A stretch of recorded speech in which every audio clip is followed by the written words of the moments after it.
Look at that. That does not look appetizing.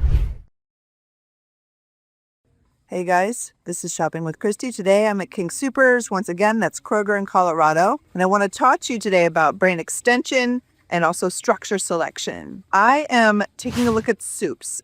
When I was shopping this set, I happened to notice this brand right here, a brand that's been very on trend and a high growth brand, which is Rouse. This is the soup set here. We've kind of got Campbell's, Chunky, Progresso, and then sort of a random assortment here. This is where Rouse is landing up. And, you know, Rouse is so popular right now in the pasta set. The first one I saw, my eyes went to because of the red, was tomato basil. And at first, I honestly thought that this was just like a pizza sauce, like it wasn't a soup. It looks so similar to their pasta sauce line. Now, mind you, I might buy this knowing it's soup because it's in the soup set. However, when I get home and it's in my pantry, if, let's say, another family member was making pasta, I could absolutely imagine my 11-year-old grabbing this, thinking it's pasta sauce, right? And doing that. Now, mind you, it does say here, slow simmered soup, but that is so tiny. And tomato basil is a standard pasta sauce flavor. So that would be an issue in my house. I would be very worried about that. I wish they had made this look a little bit different. One of the ways they could have made it look a little different is by choosing a different structure. I will point out they are the only brand here in this set that has a clear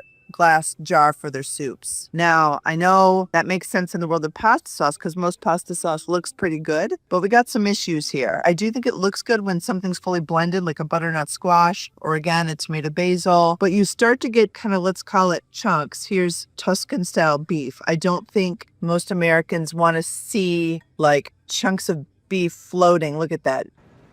Ew.